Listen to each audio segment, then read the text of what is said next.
문득 생각이 났는데, 제가 예전에 한번 이런 경우가 있었어요. 업체에 갔어. 납품을 하러 갔겠죠. 그 업체는 자체 개근을 합니다. 우리는 개근이 상당히 중요하다고 내가 여러 번 말씀을 드렸는데, 개근은 돈하고 관련이 되어 있어요. 25톤을 상차를 했고, 예를 들어서 15톤을 하차를 하면 양을 알 수가 없잖아. 그래서 개근을 하는 겁니다. 개근을 해서 몇 톤이 나왔다 하면 이제 돈을 받고 하는 거죠. 그날 또 업체에 갔습니다. 업체 자체 개근인데, 경비실에 접수를 하면 개근표를 줘요. 예, 개근표를 줍니다. 그래서 아무 생각 없이, 자주 가는 회사였어요. 아무 생각 없이 개근을 1차 개근을 했는데, 개근표가 뚝 하고 나오는 거예요. 원래 나오면 안 돼. 2차 개근을 했을 때 개근표가 나와야죠. 그래서 나 이거 왜 잃지? 깜짝이야. 그래서 담당자한테 전화를 했죠. 1차 개근을 하려고 카드를 찍었는데 개근표가 나왔다. 이거 어떻게 된 거냐? 그러니까 담당자가 한다는 소리가, 다시 찍고 그냥 들어갔어요. 근데 그 회사가 담당자가 좀 사이코예요. 예, 조금 사이코입니다. 조금이 아니지, 좀 많이 사이코예요.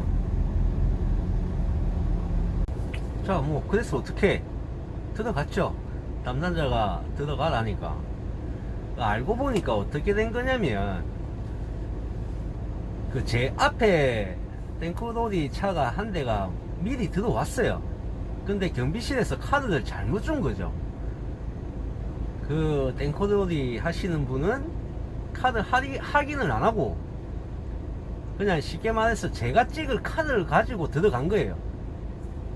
그러니까 하차를 하고 계시더라고. 그래서 제가 가서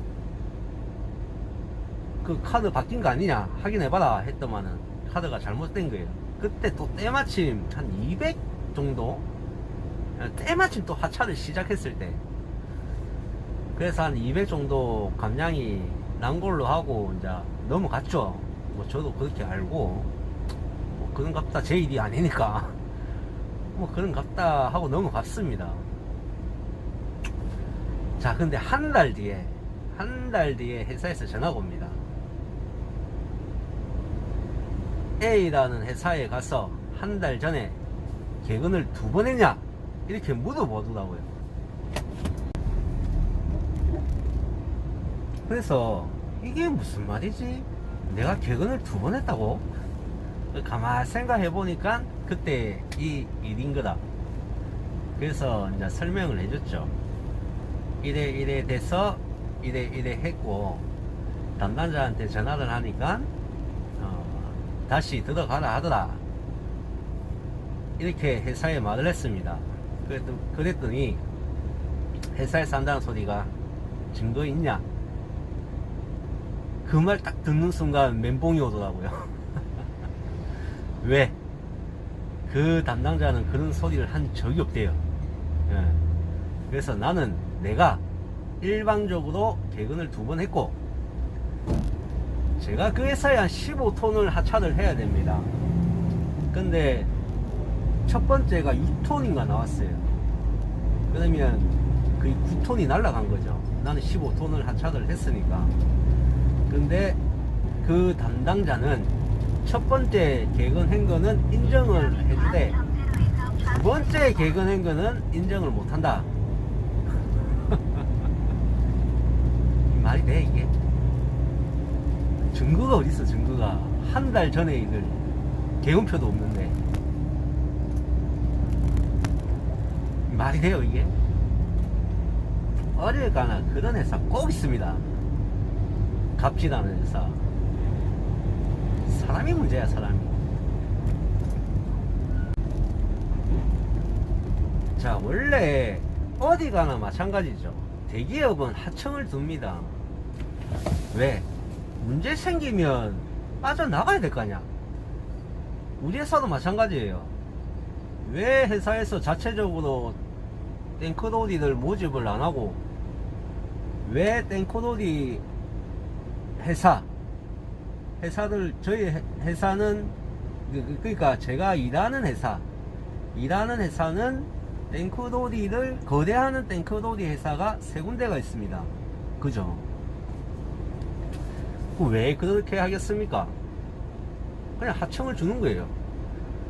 문제가 생기면 이제 A라는 회사, 우리 회사죠. 우리 회사는 그냥 빠져나간다는 소리예요. 왜? 책임을 운송회사에 묻으면 되니까. 그걸로 끝이에요. 회사는 어떻게 안 해줍니다. 예, 골치약 어떻게 해주는 척 하다가, 아, 이거 해결 못 볼 것 같아. 그러면 그냥 운송회사에 맡깁니다. 넘기는 거죠. 그럼 운송회사가 알아서 해야 돼요. 근데 그 피해는 나한테 오겠죠. 운송회사도 손해는 안 볼라 하잖아요. 그래서 운송회사에서 이제 뭐 한번 그 업체를 찾아갔습니다. 찾아가서 그 담당자하고 대화를 했지만 담당자는 절대 그런 소리 한 적이 없대요. 그래서 일주일 뒤에 막 실랑이를 하다가 내보고 한번 찾아가보라. 찾아가서 얘기를 해봐라. 그래서 제가 또 찾아갔습니다. 담당자하고 이야기를 하는데 대화가 전혀 안 돼요. 자기는 무조건 그런 소리 한 적이 없고, 자기는 더 이상 할 말이 없다는 거지. 그래서 알겠다. 그리고 회사에 전화를 했죠. 운송회사에 전화를 해서 나 회사 그만두겠다. 그때 돈이 한 1,000만 원 돈 돼요. 1,000만 원 돈을 내가 물려줘야 되는 상황인 거죠. 물려줘야 됩니다. 내가 실수도 했습니다. 근데 이거는 내가 실수도 한 게 아니잖아요. 저는 얼마나 억울하겠어. 내가 미치는 줄 알았다니까요. 그래서 내 회사 그만두고 나 소송으로 가겠다. 나는 이거 돈도 돈이지만 너무 억울해가지고 나 이거 인정 못하겠다. 그랬죠. 그러니까 뭐 그것 때문에 그런지는 모르겠는데 그 다음날 뭐 어떻게 해결 잘 봤으니까 그냥 신경 쓰지 말고 일을 해라, 이렇게 말을 하더라고요. 그런 적이 있었습니다. 그래서 저는 그 다음부터 전화통화를 하면 무조건 녹음을 시켜요. 그 왜 핸드폰에 보면 자동 녹음 기능 있죠. 저는 무조건 그겁니다. 그리고 뭐 애매한 일이 생겼다 그러면 일단 핸드폰에 녹음 기능이 있죠. 녹음 기능을 켜놓고 담당자라든지 뭐 누구다든지 얘기를 할 때 그냥 호주머니에 넣고 녹음을 시킵니다. 증거가 있어야 되잖아. 이걸 한번 당해본 사람들은 무조건 그렇게 하실 거예요. 아마. 제가 그 일이 한 8년 전, 근데 제가 입사하고 얼마 안 있다가 그 일이 생겼거든요. 근데 그 회사가 좀 유명해. 그 담당자가 사이코라고 좀 유명한 회사였어요. 그래서 자체 개근도 하지만 외부 개근도 따로 했습니다. 그러니까 그 회사를 못 믿는 거지. 그런 일이 하도 많아가지고. 그래서 자체 개근도 하지만 외부 개근도 따로, 또 따로 했었어요. 그러니까 외부 개근표를 내가 들고 있었죠. 그러니까 이제 법적으로 하겠다. 왜? 나는 외부 개근표를 갖고 있으니까. 뭐 그래서 그랬는지 모르겠지만 어쨌든 없던 일로 하고 조용히 넘어갔습니다. 내가 일주일 동안 고생한 거 진짜 마음고생한 거 생각하면